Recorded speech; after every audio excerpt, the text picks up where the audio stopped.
Hello and welcome. Welcome to a live episode of Deprogrammed. A very special episode today. This is normally when we do Kerfuffy Break, but today I have an amazing panel of friends, podcasters. What do you call yourselves? Content creators. YouTubers, content creators, whatever. Yeah. Yes, YouTubers and degenerates. Degenerates. What? Tiger, come here. What's that other platform that we also Rumble? Rumblers. There you go. So first of all, welcome Michelle from Force of Light. Hello, Michelle. How are you? Good to be here. Excited to talk about this movie. I'm out of my typical place, so I'm a little thrown off, but excited to talk. Well, it's a great background, better than my ramshackle of a renovation house. So I like it.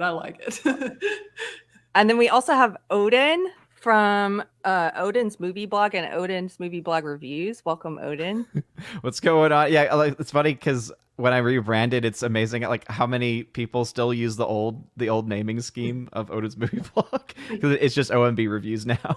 Oh crap! That's okay. It's okay. But I was gonna say before that was I love how you could tell like all of us are Christians because as soon as the screen comes up, what do we all do? Hey everybody, we're waving. But thank you for having me. I can't wait to talk about this. Thank you for being here. And then we also have Mr. Brahmabull. Hello, Brahma. How are you? I'm doing good. I'm super excited to talk about this. I mean, it came out in April, but the second I saw it, I immediately thought of you and said, you got to watch this, Keri. So I'm glad you finally got around to it so that we could talk about it. I'm very grateful to you and also to Michelle, who just reminded me she was one of the first probably people to recommend it. It takes about 3 or 4 people saying something to me before it sticks. And I'm like, okay, I'm like an average person in that way. I need lots of impressions. So, and also my friend Greg Wilson, who might show up at some point, told us, you have to watch it. So, we're going to talk about the movie Nefarious. And I mentioned when I told people we're going to do this, I gave you a week to watch the movie. So hopefully you've seen it because we're going to spoil it. So just so you know, there will be spoilers about this movie. It's currently available on Amazon, right? I think so. I believe so. I will say too that this is the type movie that even if it's spoiled, it wouldn't ruin your enjoyment of it watching it. I don't think. I would agree.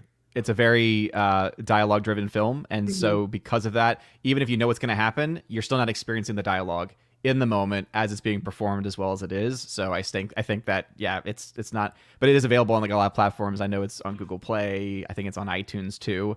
So you can get it on most platforms. The only one that I am aware of as far as major, for some reason it's not on there. Maybe it's because of licensing stuff, is Movies Anywhere, but on most other platforms it's available.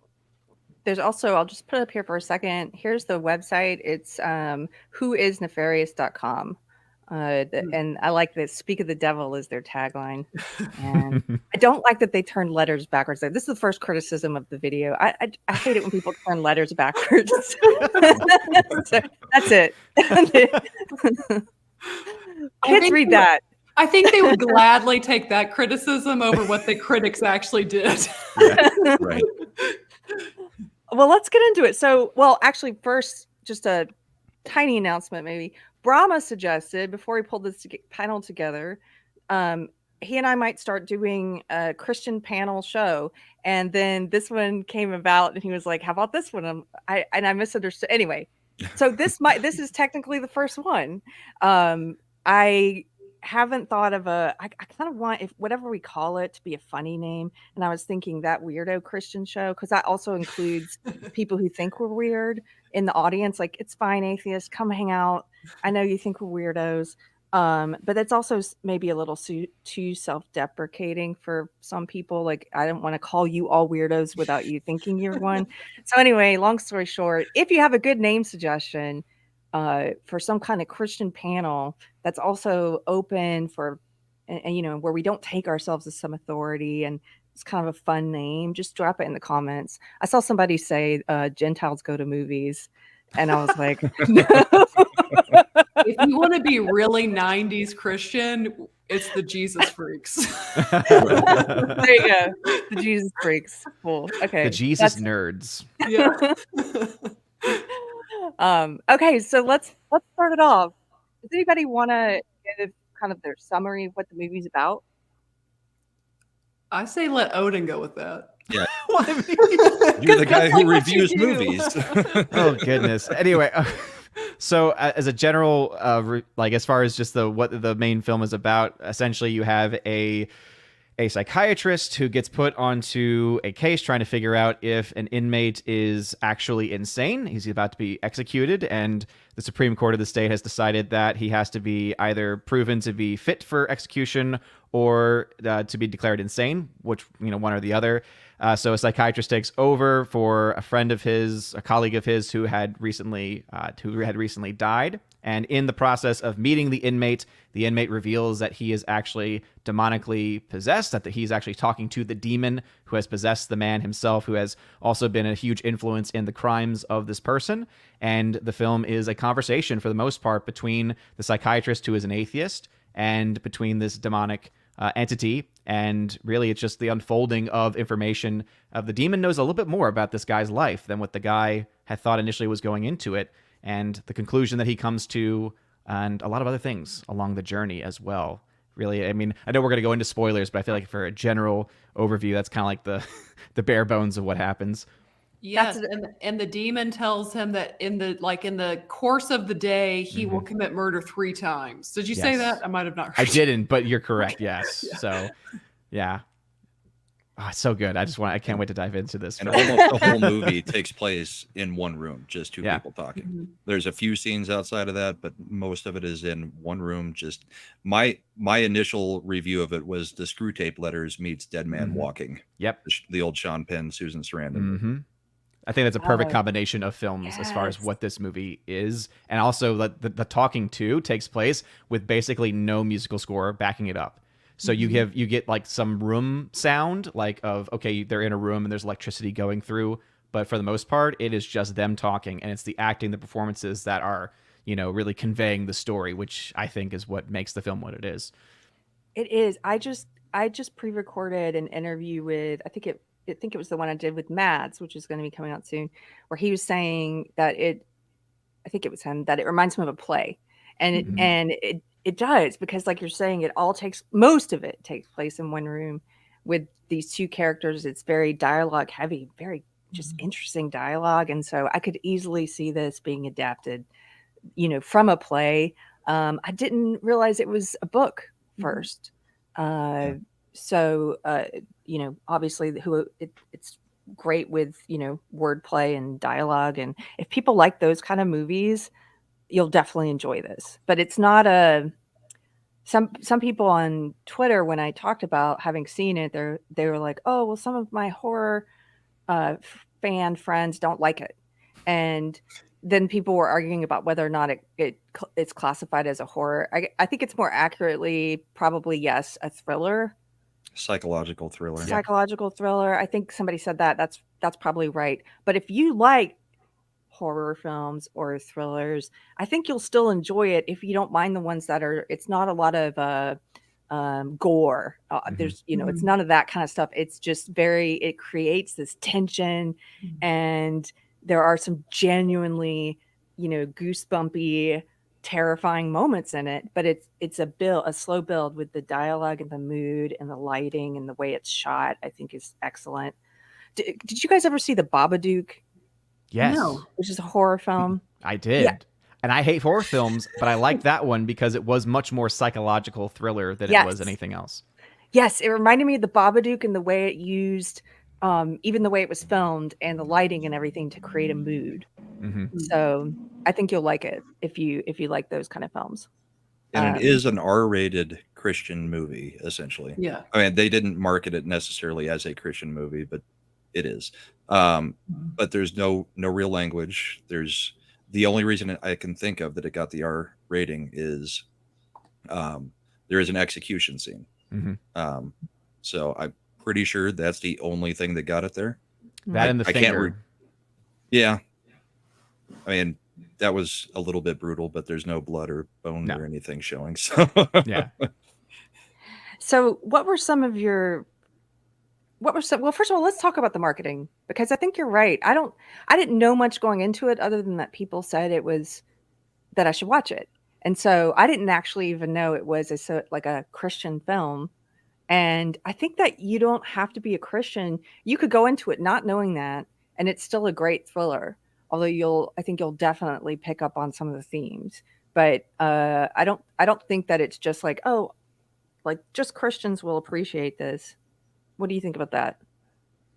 Yeah, the actual filmmakers themselves, went on different interview shows and were talking about how that was one of their goals, was to not promote it in a way where you have a lot of times these typical Christian movies that are made get this very stereotypical kind of marketing, and it drives a lot of people away. So they wanted to make sure this film was instead marketed as, really the core of the film, which is that thriller aspect.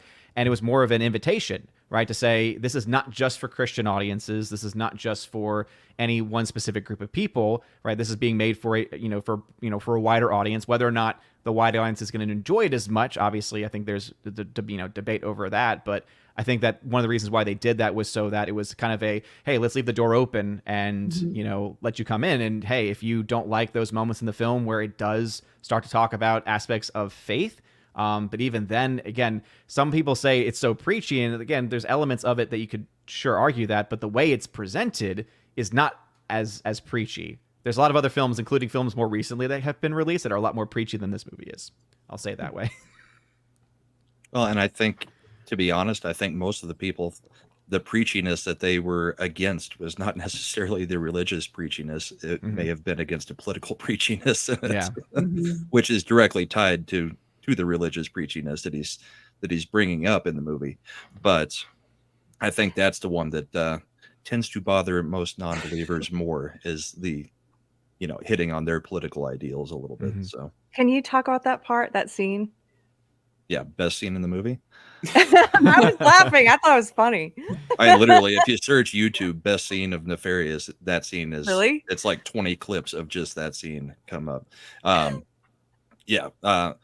So basically, the psychiatrist is talking to him and saying, no, the human race is doing better than we ever have. And, the demon just immediately starts laughing. He starts talking about literacy is way up, slavery's down.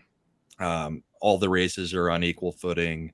We've gotten rid of hate speech. We're making everything better. And the demon just goes point by point, pointing out how every one of those ideals is really not the way that we might think they are.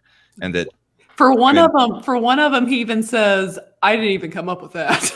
Yeah, hate speech. Yep. It's like you did that all on your own. But the demon is constantly like looking at him and going, man, I love you. Because everything he brings up is just, it's the degrading of the moral fabric of America and of the world.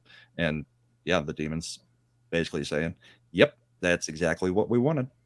And he even goes on to say, which kind of ties into like Sound of Freedom and what it says at the end of its movie, when he talks about slavery, he goes on to say, we have more people in slavery today than we ever had. And he says sex slaves. So they even bring that into this movie. Yeah, I thought that part was pretty funny, just because it was the one thing that sort of took you it did take me out of the mood for a second. I could see how people saw it as preachy because it made me think about politics a little bit, but it was such a good laugh line also. Maybe it wasn't intended to be a laugh line. I was like, yeah, he's like really calling it out. So that's really funny. That's the most popular scene from it. Well, the acting in it is just fantastic. Fantastic. Oh, yeah. Flannery is amazing in this movie. Yeah, anyone who is a fan of Boondock Saints, and typically you think of that as being the best role of his career.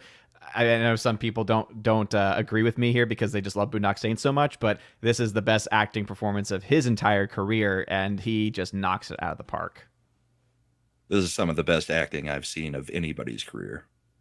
I thought he's able to play the two characters so well in one body, not just with voice, the changing his voice, even the way his pattern of speech, his physical mannerisms, the way he's, holding himself. It's so different. And he also managed to, like, something surprising. I mean, he got me to empathize with the serial killer. I mean, Mhm. I was like crying when the guy's meal. So Yes. the Oh, demon, yes. The yeah, cheeseburger scene. so, and then you're like I'm crying for this serial killer who can't get his cheeseburger, but because it's so, it's just so distinct. These two different characters, you Well, know. and from a Christian perspective, that scene is haunting because it shows like when you go down that path, you are stripped of everything, even down to a final meal. Like Yeah. like that demonic power was not going to let him have it. So there was that scene was like heart wrenching. Right. Yeah, because I remember even like when I was rewatching it just before the stream, I was thinking to myself, like, I was waiting for that scene because I remember how much it impacted me in the theater. And sure enough, as soon as we got back to it, I was like, oh, it just gets me in the heart because all he wants is his bacon cheeseburger and thick chocolate shake. That's all he wants. And he's like, and remember, like he was so detailed with the description of it, and he was like, please, I just need this. Like this is really important to me. And then, you know, of course, immediately what happens after that, the demon takes back over and says, I don't want anything. And you're just like, oh, this is gonna come back. And when it does, you just, oh no, this poor guy. It's so sad. Yeah. The I'm gonna last take bit it. of joy in his life. I know. Yeah. Like you don't even get that. Yep. I'm going to take a quick second. We do have a super chat from Mads. Mad Cheesemo, $20. Thank you, sir. I just taped an interview with this guy. It's going to be coming out. I think this one's coming out next week, so I'll let you guys know. Matt says, shouldn't this Brahma guy be at work? Who approved this midday break? Does his wife know? Is this his work attire? So many questions. Yes to all. Yes. And then just for a second, I want to show you, there is a lot of disagreement in the chat. One of my mods, who's Christian, did not enjoy it. It was all preach, no story. And then an atheist did enjoy it. The atheist says, I'm an atheist and I didn't find it preachy at all. I love that. Not what you would expect. So Well, and you know, even though they did not market it as faith-based, it really is at the end of the day. And it's like there is a realm to be preachy in those. Like even for Hollywood, if they want to be preachy, that's what independent films are for. Like put it over there. So I think you can be preachier in faith-based films because it is what it is. yeah. What were some of the other criticisms that you guys have heard? Because before we started, I know one was Brahma said some people said it wasn't preachy enough. Yeah, I've seen quite a few YouTube reviews from Christians and from Catholics that basically said it wasn't preachy enough. It leaves you, I mean, their interpretation was going to it could leave you open to demonology because there is no hope in the movie. There is nothing that says that that Jesus is, you know, what we actually depend on to keep away from this. And although they never actually bring up Jesus by name, they do call him the carpenter. The carpenter. whole movie. And if you know, you know. So I mean, they were desperately trying to not be just another Christian movie while also keeping the cues in there. I would disagree. Okay, it's subtle, but I would disagree with that because when the minister is called, the demon flips out. That demon is like, oh no, like just totally flips out, and he doesn't calm down until, and that's obviously speaking to the Christian church in America, I think, of just losing their power and losing their faith, and then he relaxes again of, okay, this guy's a joke. I don't have to worry about this. He doesn't have any real power. So I think it's subtle, but I think it's there because when that minister is called, I mean, he loses his mind for a second.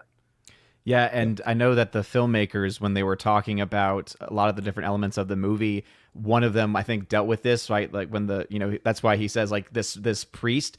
But in a way, when he's talking about him, he very much that the priest in the film represents the hired hand, right? Not the true shepherd, but rather just the hired hand that will run away as soon as anything gets difficult. That's why he says, "Oh, none of this is true."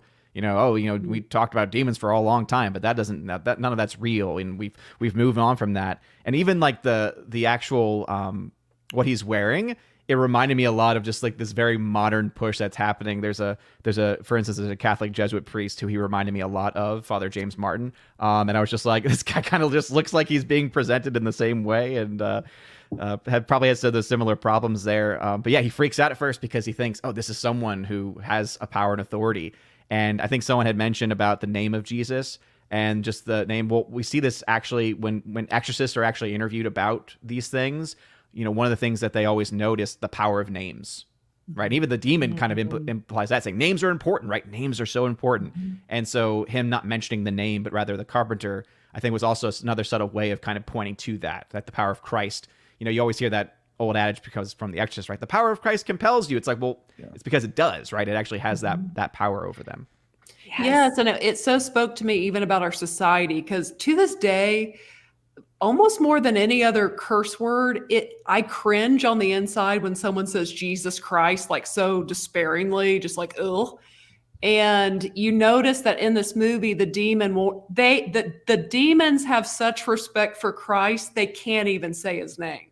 That carpenter is what he keeps being referred to in the movie. And I just think that's interesting. Mm-hmm. Yeah. About the criticism of there being no hope in the movie, like Michelle, I disagree. In fact, it is one of the only things I didn't like about the movie was the ending, because I think it gave us too much hope. Not in God, but in humans. Because at the end, I expected the lawyer type to continue to go down this evil path. I expected him to write the book that the demon wanted and to become the most popular thing and to be on all the news shows, like you see him on the news shows. But I expected him to be there doing everything the demon said humans are going to do. I didn't expect him to be trying to go the other way, to expose the demon, to be on the side of righteousness. And I'm not saying I don't think people can do that. I just, everything with his character and where things were going and the way the world works, I thought it would have been more realistic if we would have seen him, but obviously would have offered less hope if we would have seen everything the demon said happening. Does anybody share that? Or Yeah, I really thought he should be punished for, basically his reactions to everything through the movie, and for openly inviting a demon in. Mm-hmm. There should have been repercussions for that. He invited it him should in. not have been just nothing happens. But I don't know where you end a movie with that, other than it just showing him being possessed and cutting to black. That doesn't work either. But the Glenn Beck ending, I wasn't a fan. That was my biggest criticism of the movie. And it's funny because when I mentioned that in my review of the film, I had so many comments of people saying, you just hate Glenn Beck. You're just a hater. And I'm like, I actually don't mind him in general. Like, I'm not a huge fan of his, but I'm also not someone that's just, Glenn Beck. It's, no, you're watching a movie that's based in this, it's based in reality, but it's also this fictional world too, in a way, right? And then all of a sudden you bring in a real person with a giant, it's like, that was just very jarring to me. It took me out of the movie completely. And also I think the better ending actually would have been when he gets saved, right? Because then the ending is what? God help me. He gets saved. And then again, are there other ways that you could have ended the film? Sure. But I think that would have been a better ending than the one that ended up being the case. If you're going to go for the hope in humanity ending, then yes, I would have liked to have seen his transformation, because like you're saying, he did in the storyline, he accepted the demon in. So I think I was just expecting to see, if you're going to go in the no hope for humanity direction, which is kind of, I don't know, maybe because I like horror and thriller, I'm like, let's see the black pilled ending. But you're right. Well, I think I would have preferred that than going on the news channels with the book and all that stuff. Well, and the Glenn Beck thing kind of made sense. Steve Deese is who wrote it. He works, he's on the Blaze TV, which is Glenn Beck's thing. Oh, I'm pretty sure Glenn Beck did a little bit of investment and funding for the movie, just like he did for Sound of Freedom. So I think the word is that Steve really wanted him to be in it. Like, I think Glenn did not have it as, like, it wasn't because like Glenn Beck was like, put me in the movie. It was more of like the person who wrote it, Steve, I think he wanted him to be in it or something like that. I know a lot of people have kind of responded to that critique that I have of it by bringing things like that in, and I'm like, but that doesn't change how it impacts the movie and how, especially if you're someone like me, where again, not a major fan, but also not someone who hates it. It's like, if even someone like me, who will definitely watch the occasional clip of Glenn Beck and be like, that's a really good point, if even I'm like, this took me out of the movie, imagine if you were someone that is even more slightly negative, or someone who has no idea who he is, or knows very little about him, but sees him and says, wait, I know this guy. And also you start going down the rabbit hole of, who was the guy at the end of the movie? Oh, it was this. And now you're just, you kind of take away the whole point of the film. Yeah. Yeah. Rib says, I would have vetoed Glenn Beck in the movie, and I like him a lot. Yeah. I mean, they did try to foreshadow it a little bit. In the beginning. When he's driving to the prison, he's listening to Glenn Beck as he's scanning through the radio. Oh. So they established Glenn Beck as a radio personality in that world. I don't know if it was trying to say that he's a radio personality in that world, or that it's Glenn Beck. And that was what was interesting to me, because I recognized his voice almost immediately, and I said, okay, I guess that's kind of a nice nod, because it sounded like he was trying to do some kind of voice, like he was coming across as much more gruff and angry. And so I thought, oh, they got Glenn Beck to play a random radio host. But then at the end of the movie, he comes in, and I'm like, wait a minute. So was he listening to Glenn Beck? Did Glenn Beck play two different people, including himself at the end? Like, I'm very confused now. What's going on? Yeah. Well, what were some of your favorite things about the movie? Now that we've talked about some of the criticisms, and to jump off of that, in what ways does it remind you of the Screwtape Letters? Do you know, I still haven't read those. I'm going to. It's like on my next thing to do list. But yes. If you choose to listen to them, there's a John Cleese narrated. Okay, I saw that. That's amazing. Okay. And then someone told me they did actually an Andy Serkis version of it, but it's like out of order, and you can't get it on Audible anyways. I don't know that, but the John Cleese one, he can do the accent pretty well. I'll get that one then. Yeah. That was I saw that in Audible, and that was like high up on a possibility list. Well, I'll go first if somebody unless you want to take this, Brahma. No, I can give my thoughts on it. As far as to how it compares to the Screwtape Letters, I mean, the Screwtape Letters is basically a book by C.S. Lewis that's a demon trying to coach another demon on how you corrupt humankind. This movie is a demon telling an atheist about how they have corrupted humankind and continue to do it. So, I mean, it really is just a movie of the Screwtape Letters, just with different characters. I mean, they make a lot of the same points. What I liked about it was, and you guys can agree or disagree on this one, but I think it was probably one of the better portrayals of a demon possession in a movie. Mm-hmm. It's not the spinning heads, not crawling up walls, not puking, pea soup. It's literally just the personality gets taken over. And he goes from a meek, timid guy when it's actually Edward to when Nefarious is in charge. I mean, he's definitely very in charge and very certain of himself, and that he's going to get what he wants. So I love the acting. I love the abortion scene. The dialogue in that one is almost as good as the one that's just talking about some of the political stuff. I do agree that in places it may have gotten preachy, but it's kind of preachy I like. So, and to the argument that we are against woke things in all the other movies, yeah, and they keep doing it. We've got one that actually is woke on our side a little bit, so I don't mind when they do it.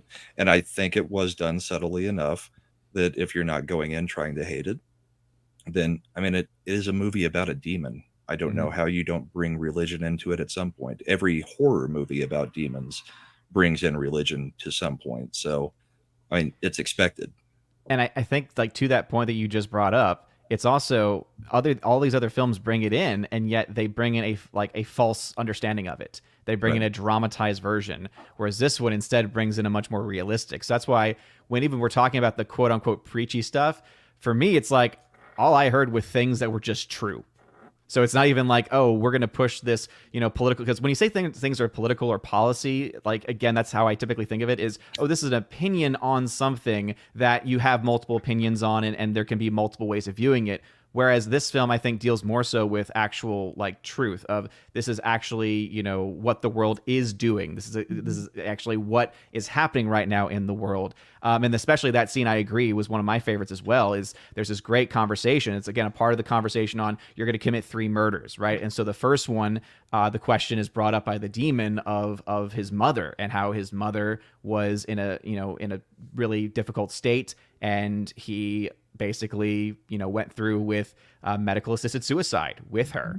And so therefore it's like, okay, there's your first one. And then with the second one, he asked, hey, where's your girlfriend? And all of a sudden he's like, wait a minute, what are you talking about? How do you know my girlfriend? And then there's this amazing back and forth because he exposes saying, I know for a fact that your girlfriend right now is trying to kill the child in her womb right now at this very moment. And it just brings up this whole new level. And that's why it does get very like kind of that thriller aspect, because you're like, oh gosh, this guy is getting owned right now by this demon. The demon knows so much more than what he's letting on. And how could he possibly know that? And I just think that, again, it's a different way of looking at it. Whereas one is teaching an ideology, this one to me is teaching, or more so not even preaching, but just stating truth and stating fact. Yeah. I just wanted to counter your point, Brahma, about how could you do a movie about a demon and not have God in it? If Greta Gerwig directed it, you might be able to have a movie about a demon with. That's a joke. Only because I just heard that she's going to be directing 2 C.S. Lewis films about for Netflix. Yeah, either her of Narnia by Greta or Gerwig. Ava DuVernay. They would both be good at stripping God out. Because if anyone no one remembers, Ava DuVernay, Wrinkle in Time, she took all the Christianity out of that movie. It was so bad. Right. Oh man, that's just a little joke, people. Just a real quick hit on what Odin said. The other thing that's interesting about the psychiatrist is it really does show the hard-heartedness and hard-headedness of men, because all those things pointing, they're all things that the demon should not be able to know about him, down to the second that, the abortion's happening. Those are impossible for him to know, and yet he does. And yet the psychiatrist still doesn't believe. Even after feeling him actually possess him, still doesn't actually believe. And that was another weird part of the Glenn Beck scene. Yeah. That he still didn't have any actual faith, or made it seem that way. Yeah, Michelle, he doesn't have actual faith at the end.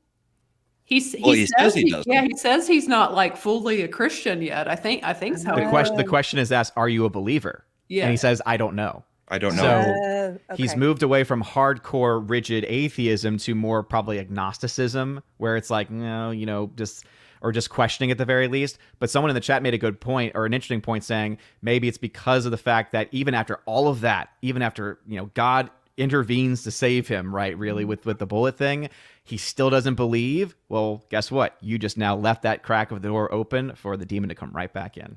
Right. Yes, and that's how it ends. Mm-hmm. That's actually okay. So the ending now, actually makes sense. I don't think that they showed that as effectively as they should have. I don't think the storytelling was there but that is essentially what we can gather from that ending. Oh. Yeah. Okay, I missed that. Yeah. I think actually, and that then it makes even less sense to me, because if he's not a believer yet, then how did he get, he invited the demon in. How did he have the strength of will to be like, no, I'm not going to write your book and go out and push? Maybe it's open to interpretation, and this book is actually going to have the opposite of his intended effect, and it's what the demon wanted all along. Or God gave him a chance, and he didn't live up to what he could have done. Yeah. Yes, I go with that interpretation. Yes, that's the way I take it, what Odin just said. Because how oftentimes, like, whenever we're given like second chances, and sometimes we can take that second chance and we own it and we do something amazing. But then there's other times we get second chances and we kind of be like, yeah, I kind of want to do something better, but maybe not fully. And like, that's how it seems. Is like, he's like, okay, I want to do something better, but at the same time, I'm not really willing to, take full advantage of the opportunity I've been given. To do the radical thing. Yeah. To do the unknown thing. That's like just faith, God saying, do this thing that's different. It's like, but I know this, and I know how to do this, and I know what I want, which is this. And this is so much less scary because I know it, right? This choice, whatever. I don't know. That's what I'm hearing and what you're Change saying. is hard. What about the way he described how he came to possess Edward, which was sort of over time and a slow process of Edward. It seemed to me anyway, the way I interpreted that scene was sort of Edward in every day. I think we as humans have the ability to choose between good and evil, sometimes on a very small scale, or what we think of as a small scale, but every day there's multiple choices to choose. Are you going to behave like, from the Jordan Peterson lecture about the Cain and Abel story, are you going to behave like Cain or behave like Abel? And it seemed to me that he was describing this path of becoming possessed as like when you choose that Cain path so many times that then it's just you're thoroughly corrupted. It's like one little lie, another lie, another, when you get so far from the path of good that it's just, you may as well be described as evil at that point. Does that make sense, what I'm asking? Yeah, they actually had, when they were writing the story, they actually did have a exorcist with them to make sure they were getting certain elements right. And that part especially is just breaking down how demonic possession works. It's never a flat out just full, oh, you're just automatically gonna, it's usually okay, first there's demonic influence, and then once you're influenced, then now you leave the opportunity to actually have a little bit more of a direct hand. And so it was interesting how they were able to actually, explain that, because really on film, we've talked about this, already, but there really hasn't been, whenever exorcism movies are portrayed, there's always that Hollywood dynamic, that dramatization. Like, this was actually one of the most realistic takes on what typical exorcism and typical possession looks like for those that are, exorcism deal with that stuff. Yeah. Go, Michelle. Oh, I was going to go back to I was trying to find a scripture, and I can't right now on the spot.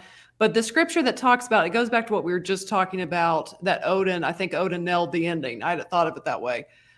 Because God gives him the chance, and there's a scripture, and maybe one of you guys can think of it off the top of your head, that talks about basically if God cleanses it and you don't fill that with God, then something 7 times worse comes in to fill its place. It's the demon that is in the house and gets kicked out, but then the house is left disheveled. And so if you don't put the house back in order again, the demon will just come back 7 times stronger with his 7 friends, basically. Yeah. Yes. And I think you nailed it. I think that's what they're going for. It's like God gave him that cleansing moment. And if you don't fill it, well, at the very end ends with, hey, I'm back.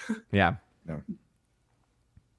But as to the possession thing, the Nefarious actually he lists the 5 steps of demonology possession: temptation, oppression, obsession, possession, and then infestation. And he basically says, this is how we did it, and now we own him. Can you name those in order again? Temptation, which is normal everyday temptation. Oppression, which is to crush or come against basically breaking the will. Obsession, that's basically where most people would say that you've now opened the door to demonic access. And then possession, which is taking over of the person. Infestation would be more like hauntings, I guess. or Right. like Michelle was saying, a lot of them coming in. Yeah. Because I've read some people who believe in demons and casting out demons. This is another reason this is interesting to me, is I've been going down the Derek Prince rabbit hole and reading all these kind of books. I know some people will laugh at me, whatever. I think he's very interesting, Derek Prince. He's got a lot of old videos. He's no longer with us, but he's got a lot of old videos on YouTube of casting out demons. And this book, They Shall Expel Demons. Infestation, he talks about, I don't know if he uses that word, but it's kind of what you were saying, Michelle, of where he's like, he believes once you've allowed one demon in, then they open the door to all their friends, is the way he puts it, like different types of demons. And he almost refers to different states of being. He draws a difference between like being angry, having an emotion, or you know, but having an anger demon in you where you're just kind of living in anger. That's the way he'd kind of, so he would say, for example, if you let in the resentment demon and you're living in resentment, then it's easier to let in all of his buddies, like entitlement and arrogance and all of that starts to take root in you as well. And whether you view these as beings or not, I think his point is valid. Yeah, I think it's kind of like a commentary on vice and virtue. Whereas if you fall into specific vices, right? You know, what is a vice or a virtue? It's a habit, right? So if you fall into a really bad habit and you essentially are just becoming more and more, it's easy to fall into the same thing over and over again. Let's say anger is that vice that you struggle with. Then again, it doesn't mean that necessarily because you're angry, therefore you are possessed. It's more of a, you have now allowed yourself to be more easily influenced by those vices, and you could potentially get influenced in a more direct way, right? But ultimately it deals with the fact that there is a battle between good and evil going on in our world, and sometimes the vices that we struggle with are just a manifestation of that internal battle that we're all going through. Somebody's got the verse for you, by the way, Michelle. Yes, I knew it was Matthew 12, and I was sitting here trying to find it, but I wasn't focused enough to actually, thank you so much. Darian Murphy, thank you for the super chat, $1.99. So he says it's Matthew 12, 43 through 45, if anyone wants to look it up. So have any of you watched any of the interviews with the producers? I've watched a couple of them, yes. Let's see. I think I've only watched with the guy who wrote the book that works for Steve Dace. Yeah. I haven't seen any. Tell us about them. So the producers, they've given a few interviews, and they've talked about a few of the things that were going on the other side of the camera. Yeah. There was lots of weird stuff going on.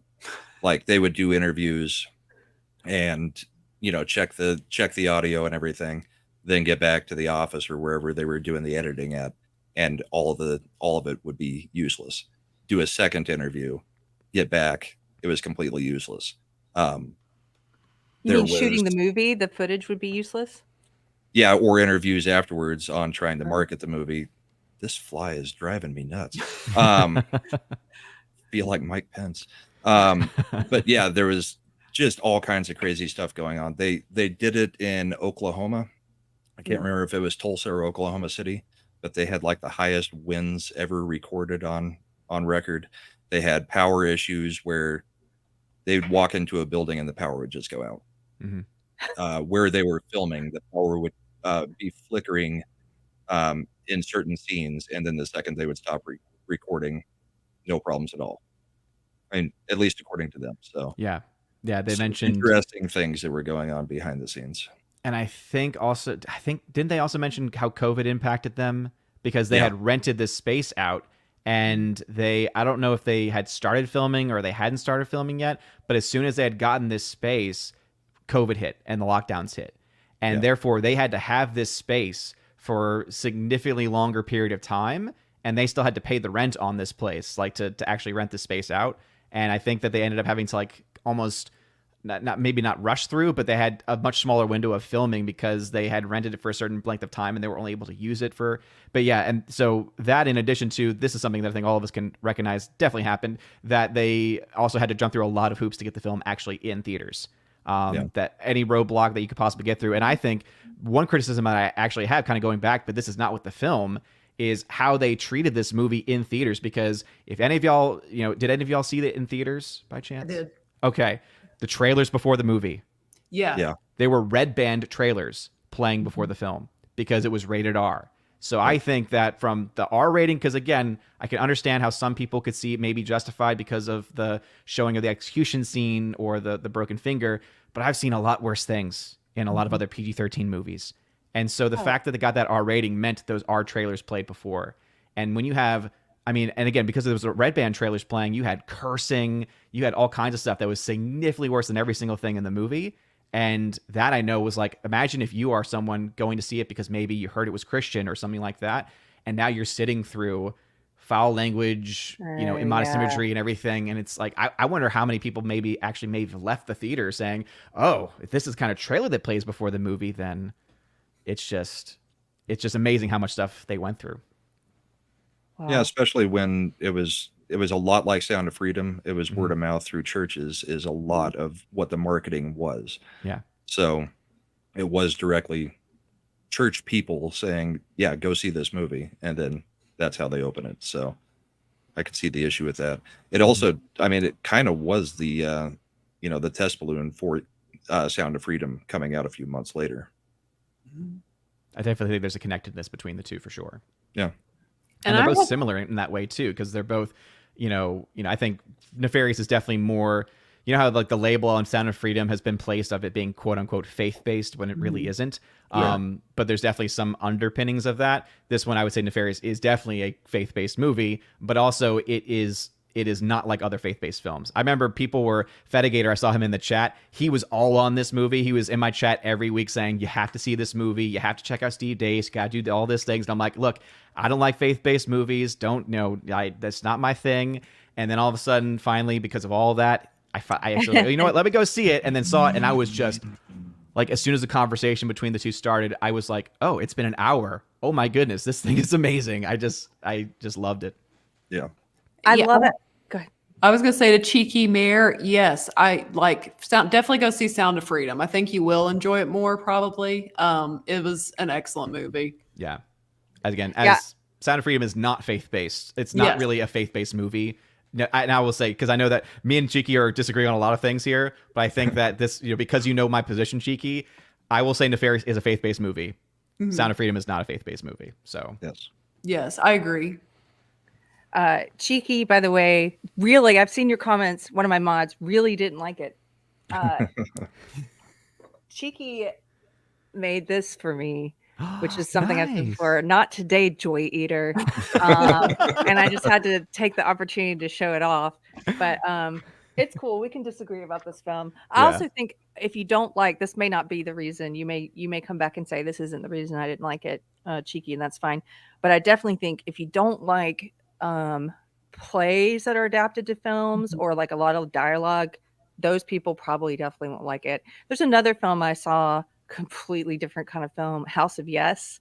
Did anybody ever see seen House that. of Yes? Heard of it, didn't see it. Parker Posey, and it's based on a play, and it all takes place in this house, and it's got a lot of very non-Christian themes, but it's a lot of dialogue, and I think it's an excellent film. But again, if you don't like a lot of dialogue and that kind of a plot, I think you will definitely be put off.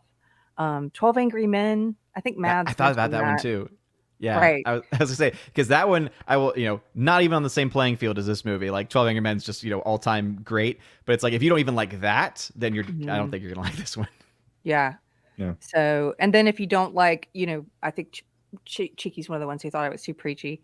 Then if and especially she happens to be Christian, but maybe if there are people who are not Christian who are put off by any sniff of faith-based film, you're not going to like it probably. Mhm. But look, there are atheists in the chat who enjoyed it, so Yeah. who knows? I would say something too I really liked about this movie is even though my political beliefs are definitely more conservative leaning, as someone who truly identifies themselves as pro-life, I actually enjoyed that from a conservative perspective, the third kill was capital punishment. And I actually kind of enjoyed that it was very anti-capital punishment if you watch this movie. In no way do they make it appealing. They make it brutal. Mm-hmm. And I actually, again, I enjoyed that because I don't really love capital punishment. And that caused some controversy too, because I know in my review I was talking about how much I enjoyed it, and so I did have some Catholics, because I'm very open about my Catholic faith, and there were some Catholics saying, "How could you like this movie? It tries to present this as a grave sin, and we know that there are moments, there are times where it could be permissible." And I'm like, but also it's not doing that, because it's talking about this specific person in this specific case, and you actually see in the movie this guy, like when Edward comes out, he is scared, he is terrified.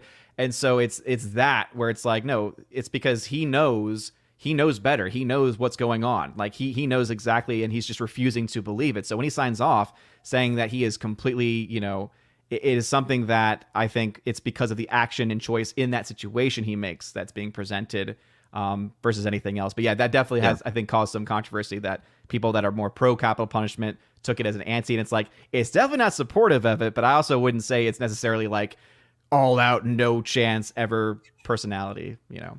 Yeah, I agree with your take. It wasn't the third murder because it was capital punishment or that he died in the chair. It was the third murder because he basically caused it to happen. He had the power to stop him and should have, because he knew what was going on, which is also, I guess, in a way where you could say that he did believe in it, in what was going on, but still chose to ignore it because of his selfishness. Did this movie stick with you guys? I found that it stuck. Yes. Yeah. Which is one of the reasons I like it. I've been thinking about it more, and that doesn't always happen with movies. And the dialogue is fascinating. And like, it was one of those, as soon as I saw it, I wanted to see it again because he says so much so fast that like, I'm sure I'll pick up more things on a second viewing. Yeah. There were things that definitely he does when he's the demon character. He talks very quickly. That's why even Brahma, I was like, wait, tell me those stages again. Yeah, there's a lot of depth to what he's saying. Well, and your brain has to kind of work quickly because everything's in reverse. When he's talking about the good guys and bad guys, it's opposite of what my mind would think good and bad. C.S. Lewis does that too in the Screw Tape Letters. So the way you mentioned, he refers to Jesus as the carpenter, and he even talks about the power of names, like Odin said. And he also calls God the enemy. And so whenever he says the enemy, you have to kind of flip it because you're thinking the devil, because I've called the devil the enemy. And it's like, oh, everything's upside down, like in an upside down world. And that happens in the Screw Tape Letters too, the enemy being God. Yeah, or the adversary. And that's why he also has the dark gospel. That's what he wants the psychiatrist to put into print for him, is his dark gospel, right? His anti-gospel, essentially. There were some moments where, and I'm having trouble remembering I'm having trouble remembering one of them right now, but there are a couple moments where the human, the lawyer, the atheist, where he says something and he has such a lack of understanding about the Bible or about God or about evil or anything spiritual, that he doesn't understand as he's saying something that he thinks is like an aha moment for the devil, that he's like, but what about this? And the devil's like, yeah, it's awesome. Like, I'm trying to I love think you, James. Yeah, that's the best. Like that, like to me, this favorite scenes, because I think you were mentioning it, Rama, was the he like goes off saying, literacy is at an all-time high, and we are fighting racism every single day, and then the demon's just laughing, and then as soon as he ends, he's just like, I just love you. Yeah. I mean, there were two like one-liners that I really liked from the character Nefarious. That was the one, and the other was when he does when James does offer to let him possess him, and Nefarious chooses not to, and he says, "Well, why should I believe? I mean, I just gave you a free shot at me, and you didn't take it." And Nefarious looks at him and goes, "Don't gloat, James." I mean, because we all knew what would be coming later. I think. I mean, it was pretty obvious, but it was a funny scene in a way because of the way the lines were delivered. But there was another line where he refers to his girlfriend's abortion, which we learn he's the person pressuring her to get it, and he calls it a selective termination, and the demon's like. Or there's some moment about or something. He uses some Orwellian language, kind of the way we see so much of that Orwellian language today, like gender affirming care for kids, and you're like, wait, what does that mean? He calls him out on it. Yeah, it's also very George Carlin, where he talks about PC language and how you get more and more further and further from what it is you're actually describing. But that made me laugh. There were so many good things. Well, also during that speech too, there was that rich moment, because some people don't maybe don't know this, but the whole mentioning of Moloch, Yeah. And it's like that is exactly what it used to be, right? It used to be where these cultures and societies would literally just sacrifice children at the altar of Moloch, and then he connects it back saying, what happens to the remains of these children after they're killed? They are burnt up in an incinerator. And it's like he's making those connections. I was like, that's actually a really clever thing to point out as just, hey, no, it's actually very true how this happens. Well, and he even, and like, I haven't seen it since I saw it in theaters, but on that whole topic, when they're discussing, I think even the way he calls out how it's going to affect their relationship is so accurate. Mm-hmm. Like this isn't going to, like, this is going to be over. Like, you're going to do this to her and then basically dump her, like, because you're used for it. It was very well done, I thought. And just, I think sometimes harsh truths, but true. Mm-hmm. Mm-hmm. It might be easier to hear a harsh truth from a demon. Yeah. I also found it interesting that Nefarious is telling him, you know, I know more theology than any man that has ever been on the planet. Mm-hmm. I mean, outside of Christ, but you got his point. He lived all of it. I mean, he's been around since the beginning. He knows all of it better than any of us ever would. And from church teachings, I would believe that is true of every demon. And also, like, with that moment, it's just again one of those other reminders of just the power of influence, because you can just see how he is just, the demon is just playing a game basically, right, that entire time, and he's falling right into it. And that great moment to me, right, when he says, I know more theology, is because what does the very pompous atheist say? He's like, wait, you believe in God?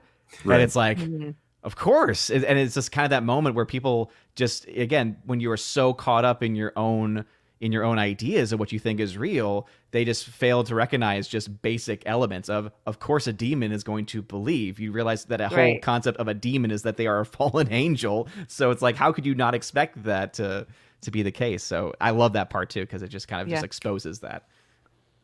I had to look it up because I couldn't remember the verse, but it makes me think of that verse. Even the demons believe and tremble. Yeah.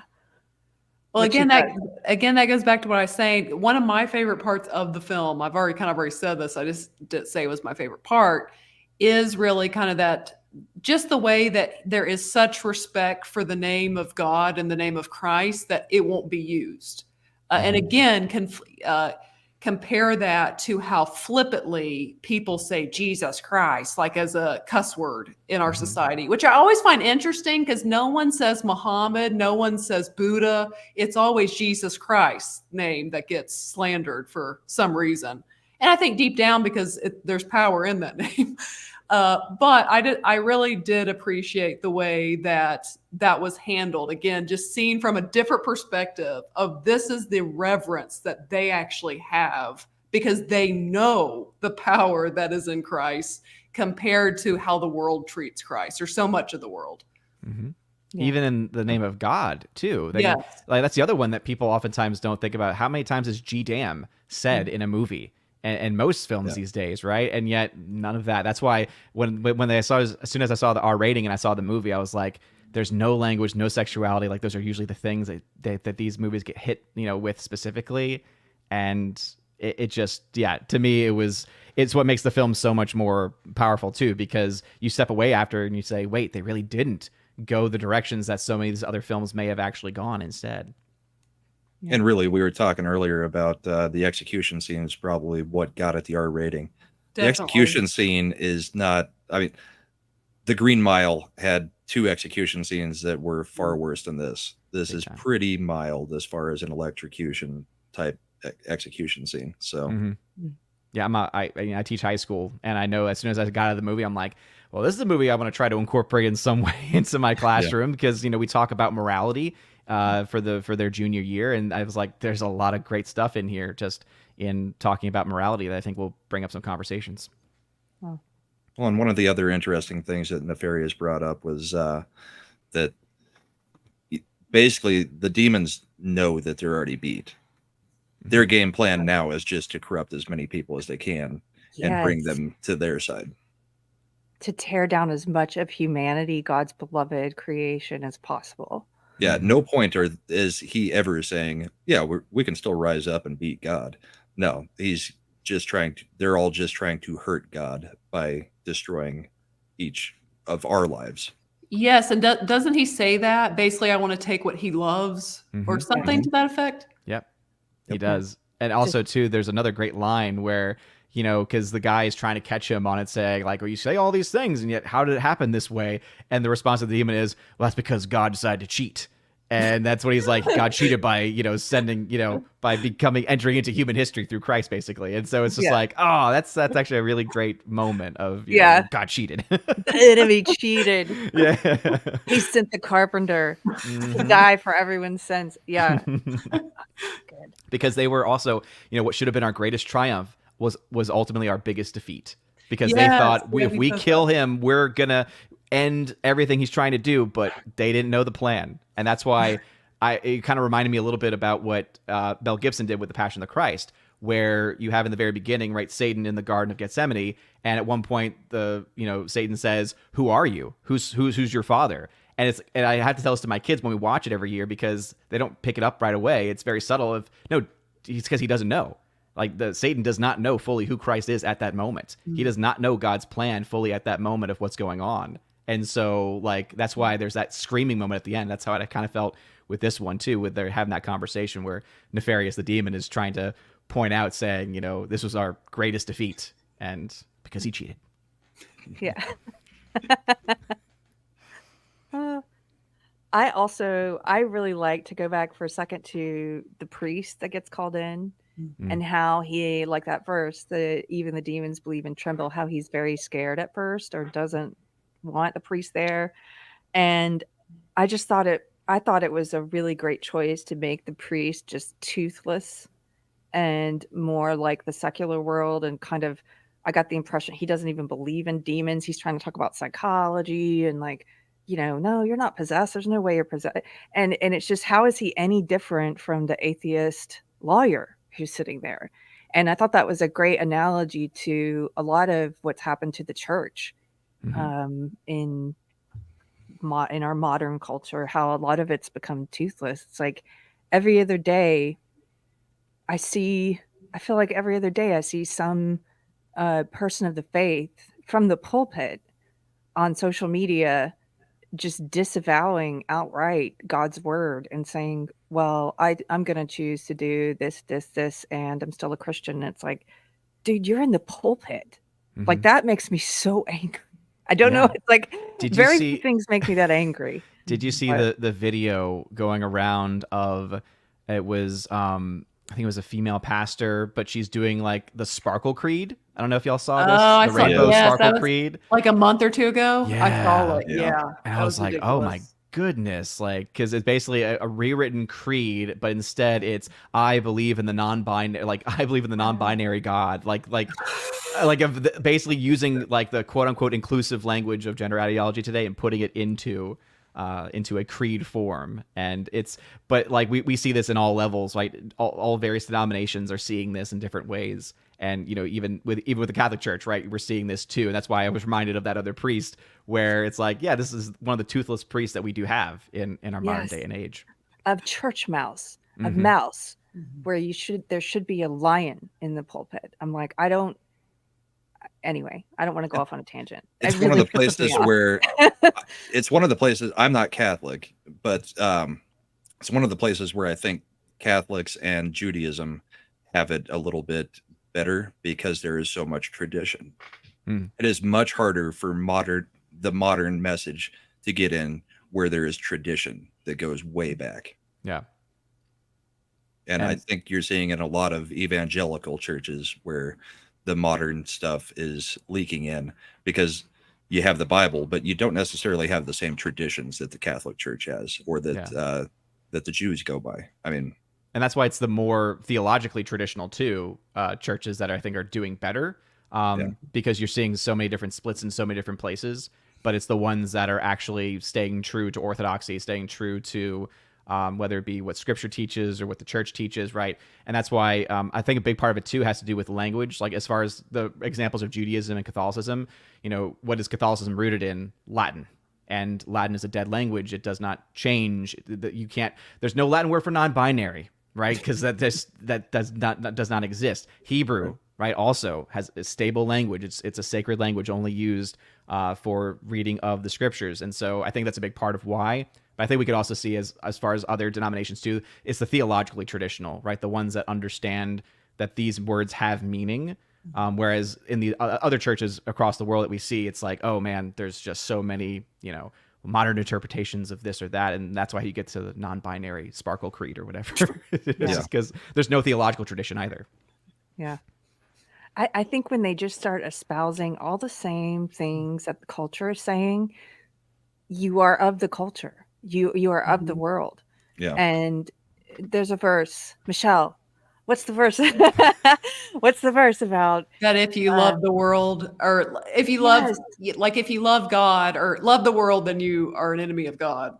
Yeah, it's like we are called to be in the world, but not of the Yes, world. in the world, but not of the world. Right. And if I see so many of these churches and the woke preachers and stuff, and if you've got a BLM flag and a rainbow flag and all this stuff hanging from the doors of your church, like you are of the world. What are you saying that's any different from the world? And if that demon, if you came in to talk to him right before, he would laugh like, oh, great, it's just one of you. Like, cool.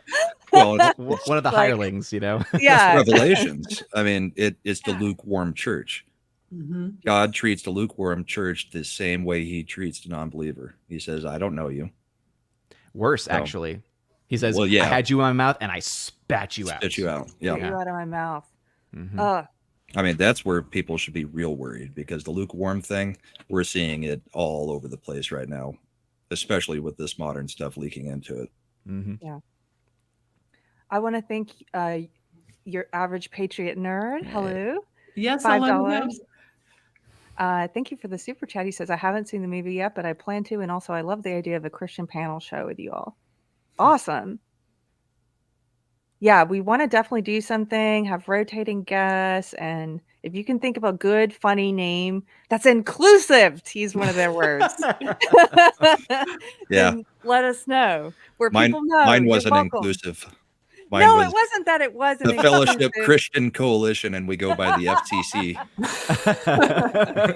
I like the FCC. However, I am afraid an atheist might hear that and be like, "Oh, they're going to try to convert me." Yeah.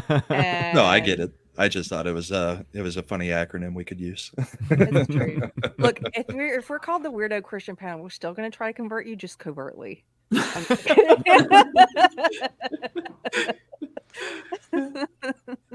I'm joking. Okay. Or are we? You never know. Odin's been working on As for a while. As Orion, all of them. Yeah, I just want everyone to know FNT should not be an example of how poorly my subversive or You're playing the long game, Odin. Starts off with I'll send you a rosary, and then from there, who knows? You never know. I love your rosary. If you guys in the chat don't know, Odin makes amazing rosaries, and it gave me one, and it's like my travel rosary. What do you do? It's the knotting. It's a knotted rosary, yeah. Yeah. And it's funny because you actually have one of the few that I made with that string, because with that one it takes a lot longer because it's a smaller string, so it takes a lot longer to make. But I actually really do like that one. So when you took it, I was like, oh, that's actually a really good one. So every time, because I know that like, at the meetup sometimes you'll be wearing them, and I'll be like, oh, that's right. I need to make one. I need to make another one of those. I'm not a Catholic, but I like the rosary. I went to a Catholic church for a while, and before I went, I think I kind of maybe looked down my nose a bit at some elements of ritual or tradition, to mention tradition. Mm-hmm. And different kinds of prayer. Like I was like, well, if it's a repetitive prayer or you just memorize it, it probably doesn't mean as much as one where you're like having to think of what you want to say. And that's not true. I found that out. That's not true. Mm-hmm. And it also has a different function as well. I think it's kind of meditative, like doing the rosary. So people forget or don't know how Christocentric the rosary is, because what are you reflecting on? Literally the key events from the life of Christ. So even though the prayer is the Hail Mary, you're still, as you're saying, that's more to be that that repetition, which helps with meditation. But what you're meditating upon the resurrection. You're meditating upon the ascension. You're meditating on these different mysteries of the life of Christ. And so I think people sometimes also don't know just how Christocentric the Rosary actually is. Well, I was gonna say another one, Keri, and I'm not Greek Orthodox, but they have what they call the Jesus prayer, which is taken from the parable with the publican, where the Pharisees like, at least I'm not like that sinner publican, and the publican says, "Jesus or God have mercy on me." Yeah. And it's literally just that simple. Jesus have mercy on me. And the point of it is to get to where the person's heart almost just cries out that almost regularly, daily, Jesus have mercy on me. And I found there's quite a bit of power in that. Mm-hmm. Yeah. I use that prayer too. I forget the name. I want to say chakra, but I'm afraid that that's wrong. But I feel like that's what it is. Like they have their own prayer beads. Prayer beads have been in various, religions, right? So they have their own. And one of the things that's beautiful about it is there's like, I think 100 beads on it. And one of the things that they do in their spirituality is their goal is to say it a certain number of times every day. And I find that I oftentimes go to that prayer because if I'm going through something, I'm always like, Jesus Christ, Son of God, have mercy on me, a sinner, right? Because that's like the more like full version. But what's beautiful is at the very end of it, there are these long strands. And the reason why it's there traditionally is because that's what many of the monks who would use this, many of the hermits who would be living out in the desert in the East, they would use that to wipe away their tears because they would be reflecting on the times in which they fail, but then also how much God loves them. And so it would create those emotional responses. So yeah, I love that prayer too. It's phenomenal. I've got a comment here that I think is probably for you, Odin, which is, what's for supper? I honestly I don't know. My Fridays, ever since I went meatless on Fridays, my whole dinner has been, and I know some people are mad because like, you used to eat pepperoni pizza all the time and now you're boring. And I'm like, I'm sorry. It's something that I thought was important and I stand by it. So I don't know. It's either going to be some type of meatless pasta or cheese pizza. One of those two. And then I know everybody has to go in a little bit, so I just want to make sure we plug below. If it's your first time running across any of these folks, which it shouldn't be, but here's where you can follow them. Force Light is there, Brahmabull, and where's the OMB one? Cheeky, can you hit me with the OMB one again? I'm not going to say Odin's movie blog. And I saw Nadley in the chat, so hello to Nadley. I was wondering if that was actually her. Yeah. I was like, wait a minute. Odin, I'm going to let you read this one. Thank you, John, for the super chat. Oh, John, thank you. It says, thank you, Keri, and the panel for talking about this movie. It was a rather unexpected birthday present. Well, happy birthday, John. Yes. Happy birthday. And this to Odin, Deus Vult. Amen. Deus Vult. God wills it. That's cool. Thank you, guys. Well, I do want to get that. I do want to get your link up there, but there it is. There's the link for Odin. Got it in there. Thanks, Cheeky. Thank you, Cheeky. Well, thank you guys for coming out. Is there anything that you think we should say about this film that we haven't said yet? My final thing on it is just, I really loved it. I enjoyed it. I was surprised and pleasantly surprised by the message, but I thought it was a great film. And so I would say go watch it. My final thoughts are, even though I've been a movie lover and a Christian, I have not really enjoyed Christian movies for most of my life. But starting with, they did, which is a book I love, Redeeming Love in 2022. And then this year, thus far, we have had Jesus Revolution and Nefarious, and both were, I thought, excellent. So I'm just happy that, because there is again a space for faith-based movies, and I'm just happy that they're literally becoming good movies. So I'm excited.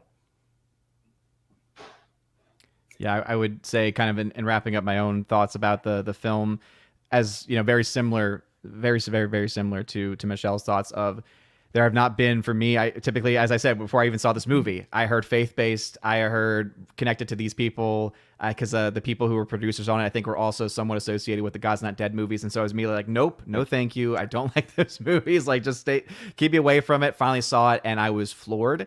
And really, the two films that I would say are faith-based Christian films that have come out, from, actually in theaters that I now feel like compelled to rewatch several times. One, The Passion of the Christ, which I watch every year with my students, and I would have to put this one up there too. Again, I think that it's definitely not as good of a film as far as the quality compared to Passion, but that all being said, if you go in with an open mind to this thing, just sit back and at the very least enjoy the performances, because I think anyone can agree, even if you don't like the movie, that Sean Patrick Flannery just kills it in this role, and it's worth watching just for his performance alone, I would say.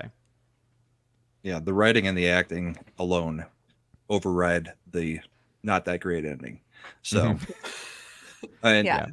if the ending was different, I think we would all put this one up there at 8, 9, somewhere around there. It's probably 7 or 8 because of the ending, but the acting and the writing are just absolutely fantastic. They're on par with any other movie. Great movie. But yeah, I think it is important that it's not like a Kirk Cameron movie where it is out to deliver the message before it is there to be a movie. This was a movie that has a message. Yes. And I appreciate that in what they're trying to do.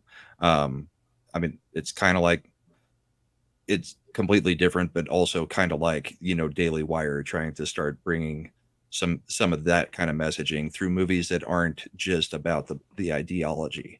They're actual movies. So I'm hoping we will see more of that, because Christian movies tend to not be something that are entertaining. They tend to just be a message. If we do this one again, if we do a panel again, I would love to do one on Christian music, because I also have some complaints, but some things to recommend. So similar thing. Yeah, thank you guys so much for coming and hanging out and talking about this film. Thank you for telling me to watch it. And thank you to the chat for sharing all of your different opinions about the movie and for hanging out with us. If you haven't seen it yet, go check it out, figure out what you think about it. And I think that's it. Yeah, and I would add to that saying the physical media release should be coming out pretty soon. I think first week of August, I think. Yeah. And so I did buy like 5 copies so that I could give a bunch away. So just be on the lookout for that, because I love giving stuff away for free. So be on the lookout for that, because I do like I will be giving away. You're gonna start putting them in hotel, like in the. I might have to start to just be like, just right next to the butt. No, obviously it's not on the same level. Clearly not on the same level, but still. I think that Deacon was Odin. I was like giving it to people. Yeah, it's cool. Okay, guys, thank you. Thank Yay. you. Yes. Take care. Bye, everybody. Bye. Bye. Bye.